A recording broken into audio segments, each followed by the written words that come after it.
Well, good afternoon and welcome everyone back to the world stage. Who was with us already in the world stage today? Yes? We were able to see Tim Runyon earlier. Wonderful. Our first guest speaker.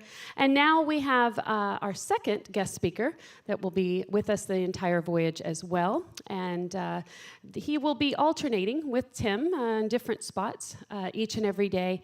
But throughout the sea days, both of them will be here to offer a different talk each and every day, so you have that. And then I am KK, I'm your EXC guide here on board, and I will also be doing presentations mainly on the ports of call that we'll be going to, but I also throw in a couple of other talks I'm going to be doing today at 4:30. I'll be doing The Legend of Hemingway right here on the world stage. That's definitely a crowd favorite. And I'll also be doing another series called Travel Stories, where I will share some of my favorite stories about the places that I've gone basically in this position. So lots of, you can imagine, characters that I've met along the way, and I'll be sharing that with you. So just take a look in your daily program, your when and where, for a little blue EXC, and every time you see that, it's going to indicate our Exploration Central or Destination programming. But for now, I'm going to turn this stage over to Charles McClellan. So will you please give a warm welcome to our next guest speaker, Charles. Thank you, Kiki. Hello, everybody. Welcome. So good to see you. I've met many of you already, and some of you I knew from previous cruises. I've already met 7 people on this cruise who shared a previous cruise with my wife and I. Well, let me introduce myself. Charles McClellan. My wife is Marianne. Where are you, Marianne? I need to know where you... There you are. Okay. You see, I need to know where she is because she tells me when I'm running out of time. So... Okay, we've been married for 46 years, had a large family. I met her at Brigham Young University when I was doing my graduate work. We have a large family. We had our 15th grandchild yesterday. So it's a really special way to start the cruise. But we've lived in the Washington, D.C. area for all of our married life, 46 or so years. Same house for the last 30 plus.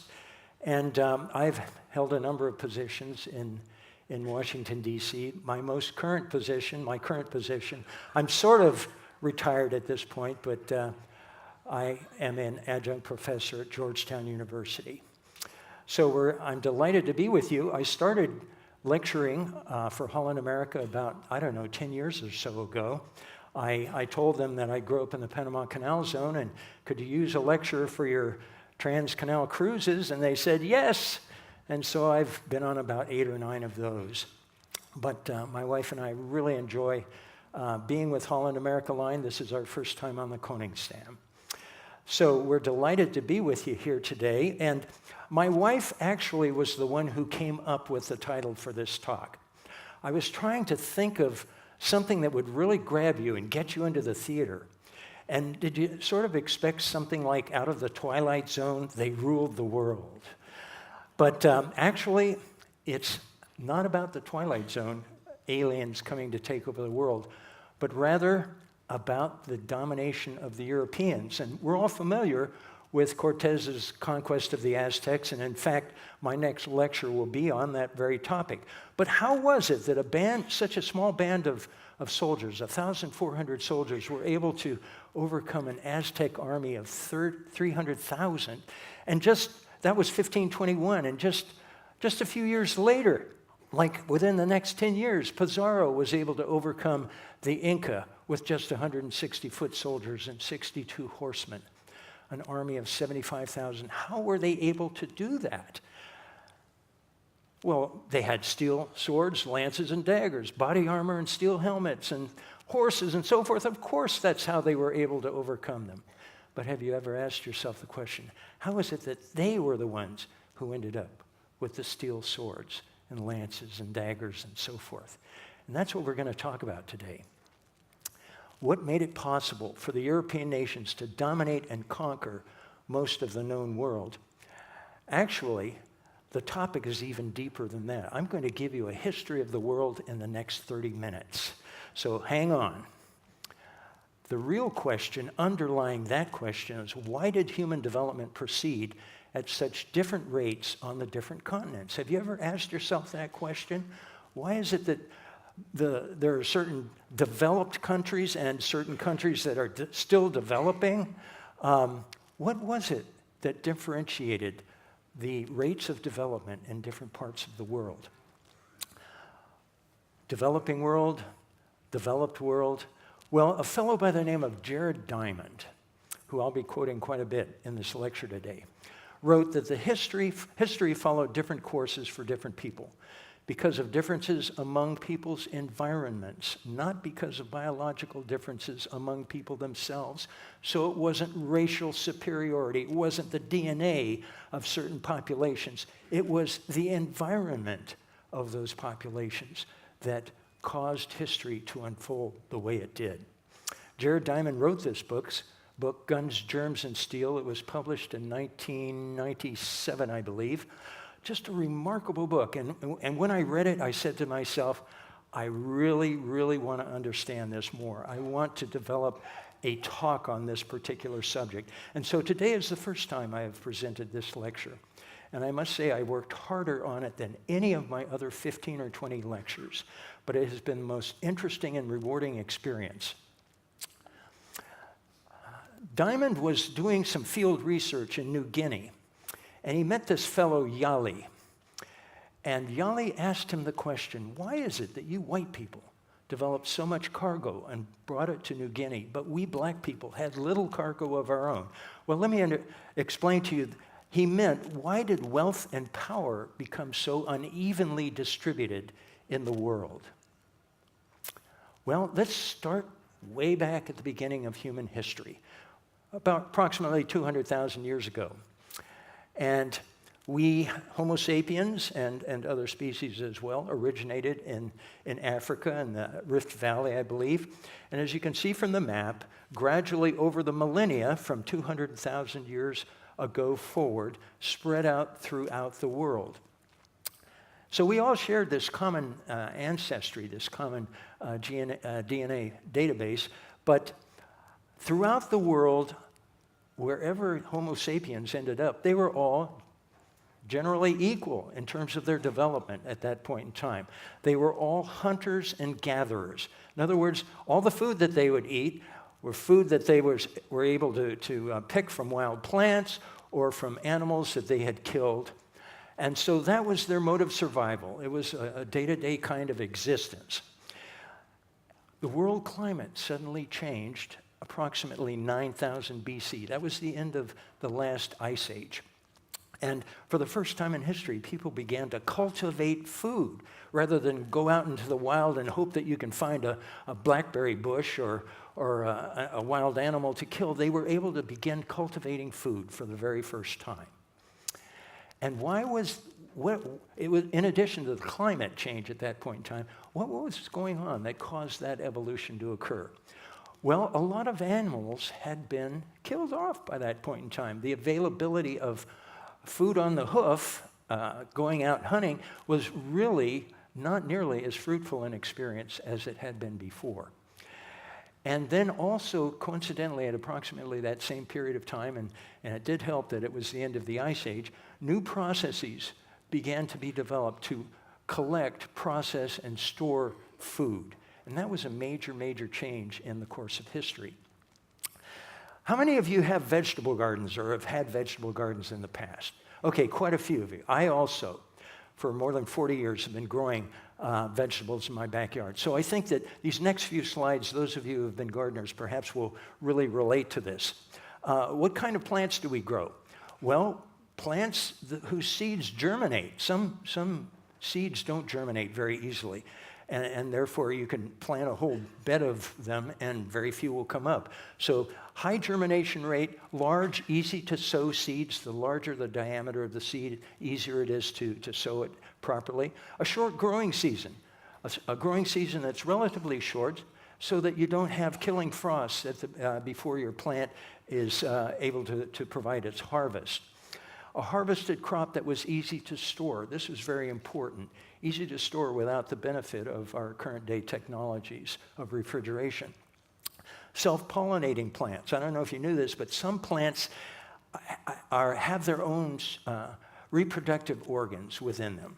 And they don't need to interact with other plants in order to create new plants, so to speak. They're called hermaphroditic, self-pollinating plants. And anybody who's grown a watermelon next to a squash, next to a cucumber, and then you try and plant the seeds from one of those, you're going to get a weird kind of plant because they have cross-pollinated.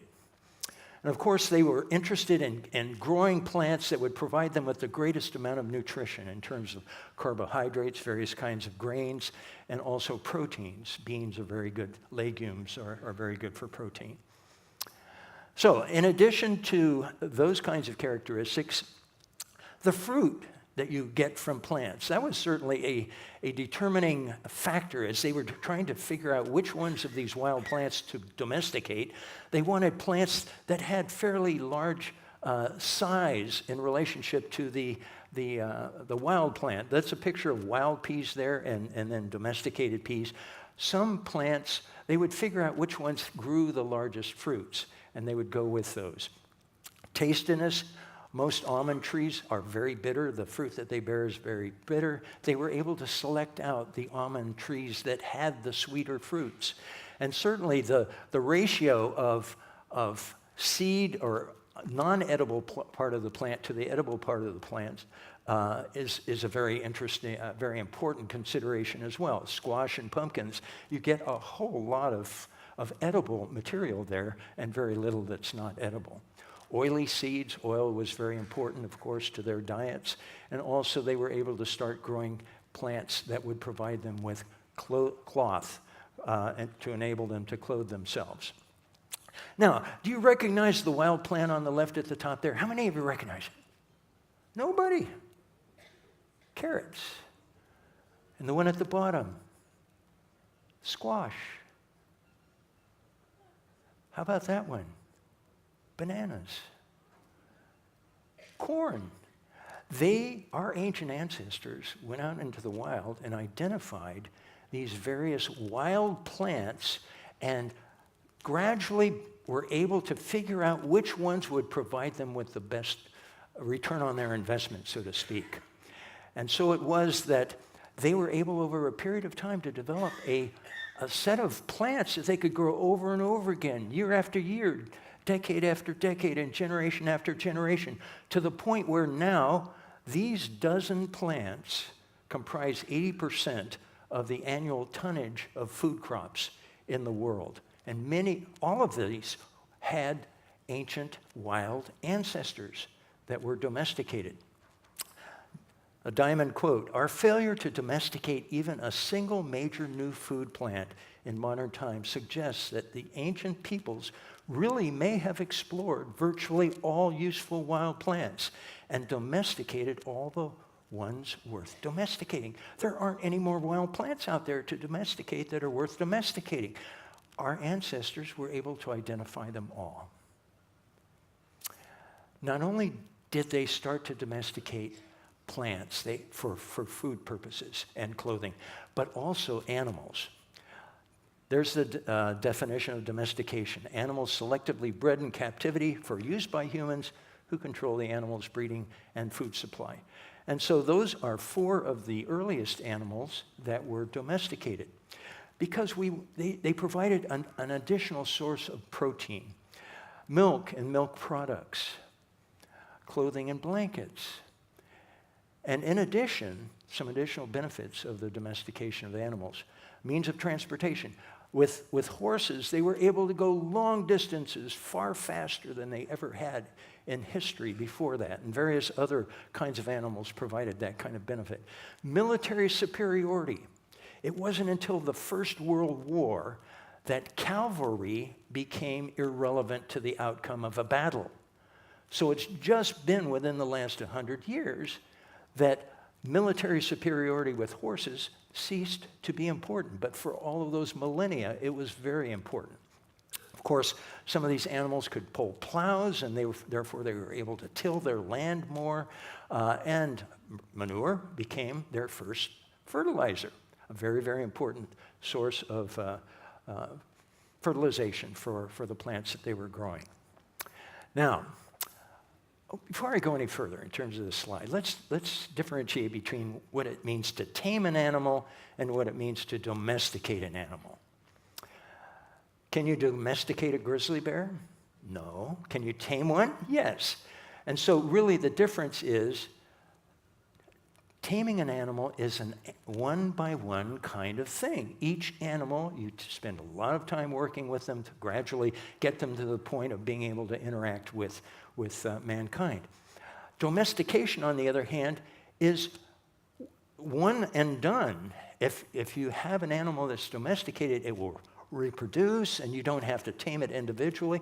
It's much, much more tenable way to provide a food supply, for example.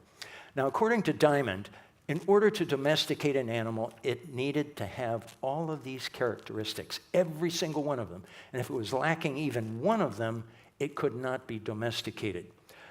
Herbivore or omnivore. Herbivore only eats plant material, and omnivore eats both plant and can eat both plant and animal material, but not carnivores.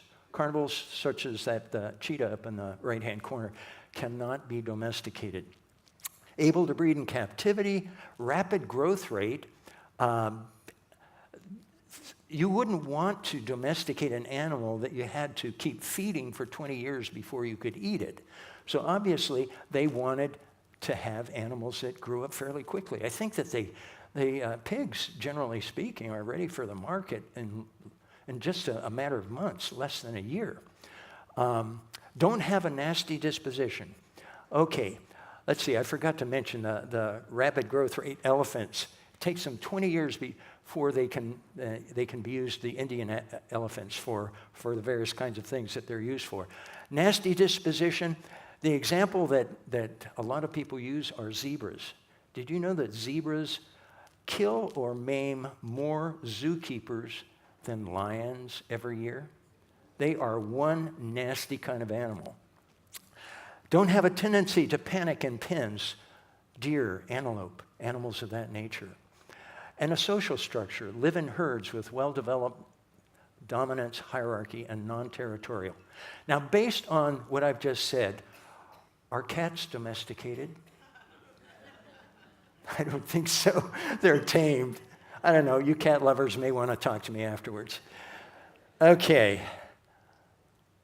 Now, by 9000 BC, there were only 151 potentially domesticable animals. In other words, animals that met all of those criteria that I just shared with you, weighing more than 100 pounds or more. And you can see in that top line candidates, a total of 151. Now, many of them were in Eurasia. So keep track of that because I'm going to be coming back to that. Eurasia being Europe, Asia, and the northernmost part of Africa. That's how we're defining it today for this talk. Now, of that 151 potentially domesticable animals from 9000 BC going forward, only 14 were able to be domesticated. 13 of them in Eurasia. And a very high percentage of the candidates in Eurasia were domesticated. So this is a very interesting thing. There seemed to be a concentration in Eurasia of animals that could be used by mankind. Now, why were there so few, only 151 species? Because our ancestors were pretty good hunters. And a lot of animals became extinct. Take a look at the bottom of that slide there. 85% of the animals 100 pounds or more in Australia were wiped out. Shortly after we find evidence of man finally reaching Australia, man and women, it was right after that so many species went extinct. Obviously, a cause and effect relationship there. So many species had become extinct. And we can ask ourselves, could some of those extinct species have been domesticated? We'll never know, but very possibly they could have been. So now we're going to focus in on a particular part of the world, the Fertile Crescent, Mesopotamia. As you can see, it encompasses parts of Iraq, or most of Iraq actually, and Syria, and down into Lebanon and Jordan and Israel and so forth. It's often called the cradle of civilization. You've heard that term before, I'm sure. Well, I'm going to tell you today why it was the cradle of civilization. Well, first of all, a lot of progress there that predated progress anywhere else in the world. We've been talking about plant domestication. 1,000 years before the other region, China, was able to start domesticating plants. What a head start. Animal domestication, 500 years ahead of China. Widespread metal tool use, widespread iron tool use, both of them predating anywhere else in the world. So you might well ask yourself the question, why the Fertile Crescent? Why did all of these things happen in that one part of the world? Well, there are some unique features of that part of the world that I think will give us the answer. It's called the Mediterranean climate there. Long, hot summers, mild, wet winters. This apparently was very, very helpful in terms of the domestication of plants and growing them for food. Plants with large seeds were able to live through that long, dry period, and then when the rains finally came, boom, they grew quickly, and they outcompeted other seeds. Also, there's a lot of variation in terms of the topography in that part of the world. Some areas much higher than other areas. And this enabled a greater diversity of plants to develop because they were developing in different environments. And also, you could have multiple harvests of certain plants. If you planted them at different elevations, they would become ready for harvest at different points in time. And then, of course, it helped that the land was very fertile, especially along the river valleys in that part of the world. Probably much more fertile than they are now. I think we think of that part of the world as being dry and desert and desolate and so forth. And in fact, perhaps parts of it were then. But I think given the climate at that point in time, I think there were more areas that were able to be cultivated than there are today. So, still answering the question, why there? Fortuitously, there were more wild plant species that could be domesticated in the Fertile Crescent area than anywhere else in the world. The ancestors of wheat, barley, flax, chickpeas, peas, lentils, and so forth, these really very, very important food crops, all had wild ancestors there that they were able to begin to domesticate, that they were able to begin to cultivate. In addition, they were able to develop technologies that really move this process along significantly. For example, on the left-hand corner there, a sickle, that's actually a clay sickle dated about 800 BC. That goes way back. They were able to harvest grains, you need a sickle because the seed head is at the top. You need something to be able to cut the seed head off. Baskets to carry the grains, mortars, pestles, and grinding slabs to grind up the various kinds of grains in order to make them edible. In addition, they figured out that in order to be able to store some grains, you needed to dry them out so that they wouldn't sprout. Grains that have sprouted have a very short shelf life. You better eat them right away. And then they developed waterproof underground pits as well. So all of these things enabled them to take advantage of the wonderful opportunities for domesticating wild plants in that part of the world. Now, let's talk about animals for a minute. Let's get back with animals. These are the 14 animals that were domesticated over the centuries. And you'll notice, for the first 4 of them, they were right there where the Fertile Crescent is. And southern Russia wasn't that far off either.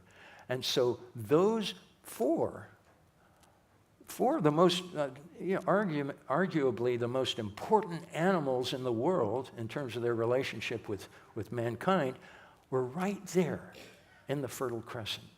Amazing. Now, that's the cradle of civilization.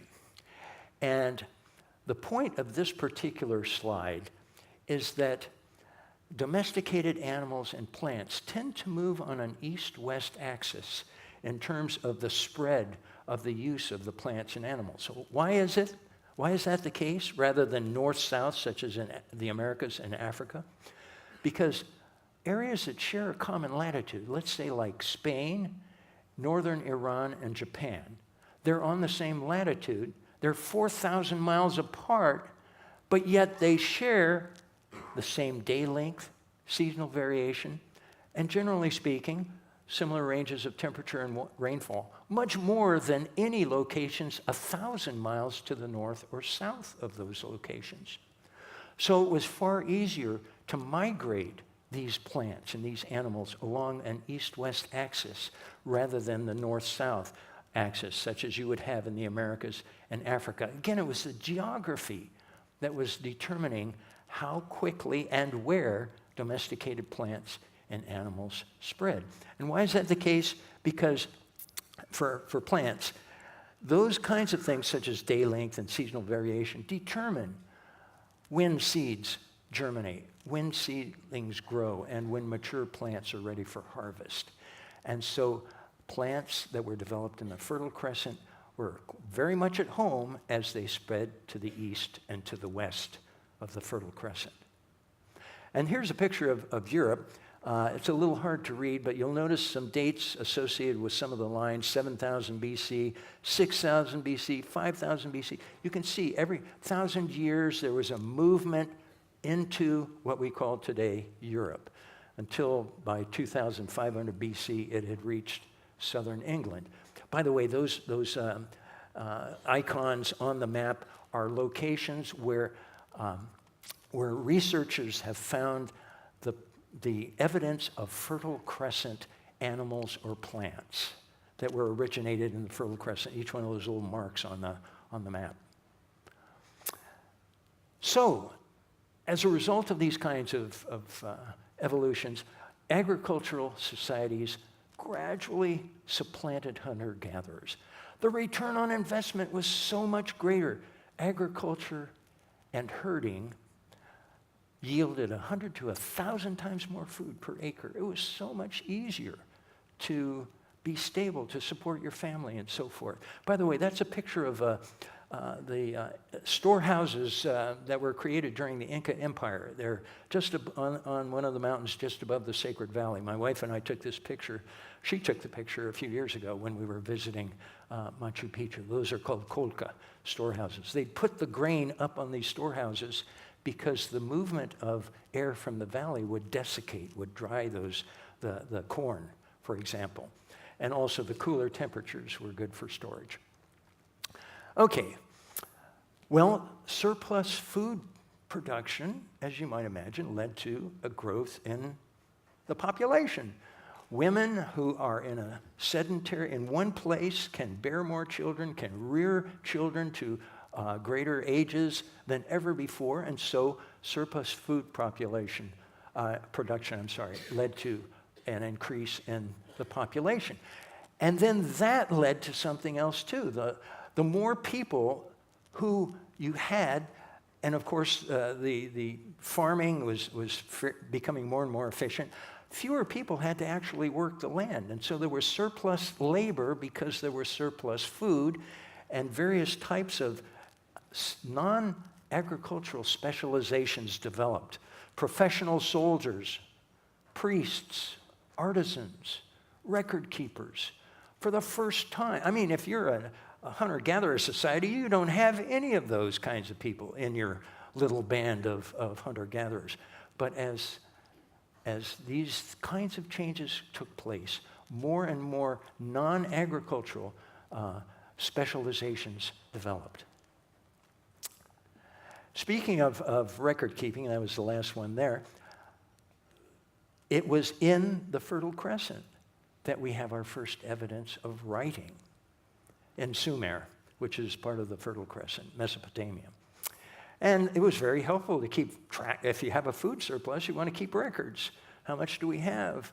How many animals do we have? And so forth. And so writing became part of society as society evolved and advanced.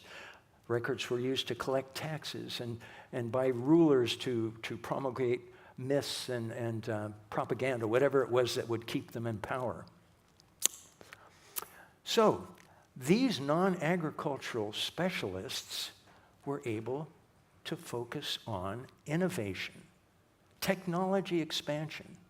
And it was those artisans who developed the weapons and the means of transportation that enabled the European nations to expand across the world and conquer other societies. Let's show you a couple of examples here. Development of iron objects. At the very beginning, way back in time, there were outcrops of various kinds of ore.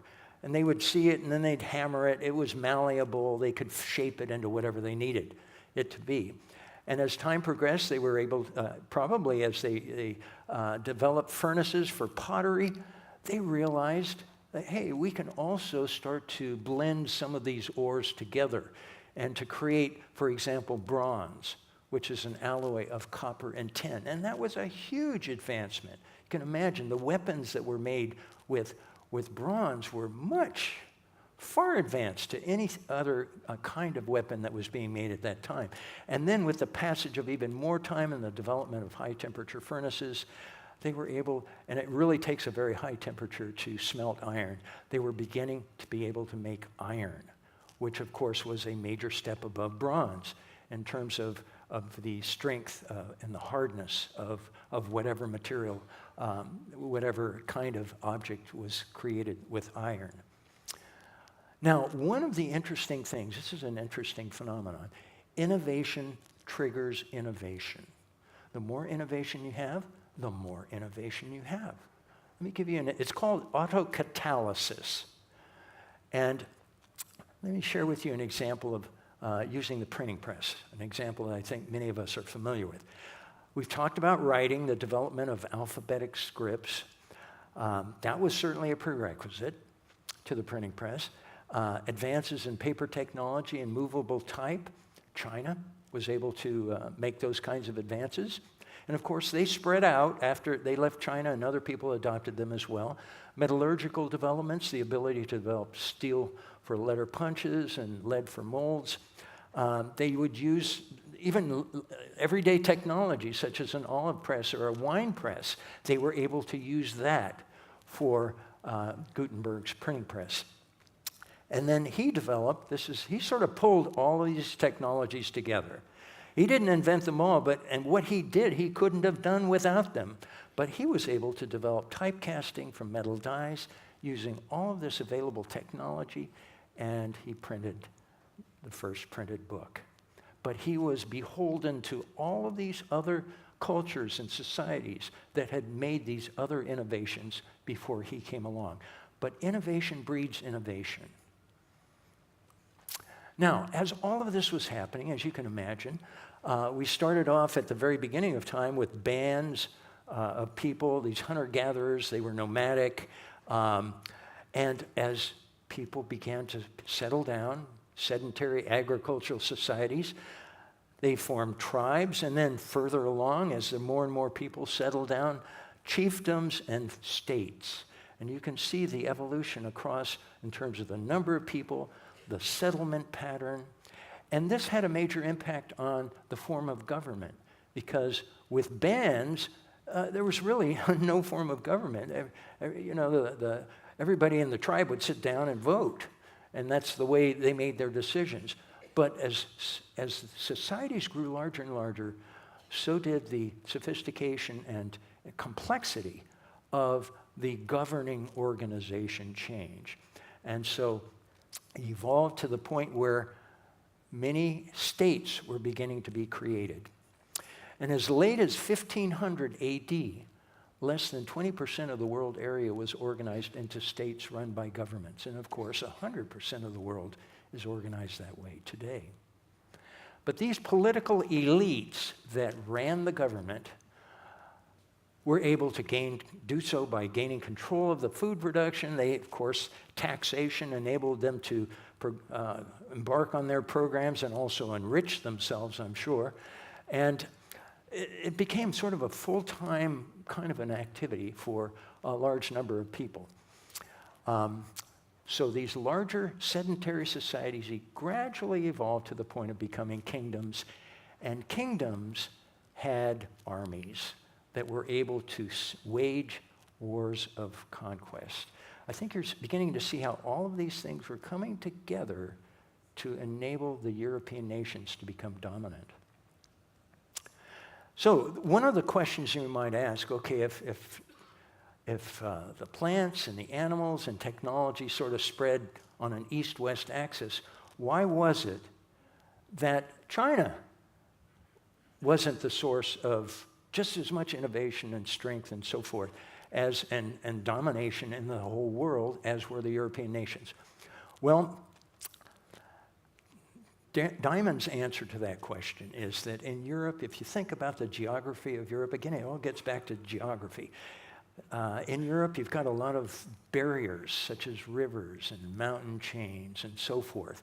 And so you wouldn't have one large government, one large state that would encompass all of them very easily. They each developed sort of in isolation from each other because barriers kept them apart. But as your next door neighbor on the other side of the Alps developed new weapons, technology, or developed the larger armies and so forth, if you were going to be able to defend yourself, you had to keep up with the Joneses, so to speak. And so there was this competition all the time. There was sharing of innovations, but also there was this desire just for survival's sake, to be able to innovate so that we don't get conquered by our next door neighbor. Whereas along that Eurasia line that you see on the map, according to Diamond, as you get further into China and so forth, there aren't any of those natural barriers. And so as a result, larger states, nation states, developed. They were isolated from other states, and therefore they weren't under the same external pressures to innovate and to grow and to become more powerful. So we've talked up to this point in time. Remember the name of the book was Guns, Germs and Steel? I've talked about guns, the innovation, the artisans making weapons, and steel, the various kinds of innovations. We haven't talked about germs yet. And so that's what we're going to do now. Why didn't Native American diseases decimate the Spanish invaders and spread back to Europe instead of the other way around? Have you ever asked yourself that? I'm sure all of you are familiar with the decimation of the indigenous tribes of the New World when the conquistadors came. Have you ever wondered why the conquistadors didn't get infected and take those infections back to Europe and Europe was decimated? Well, this is what we're going to talk about right now.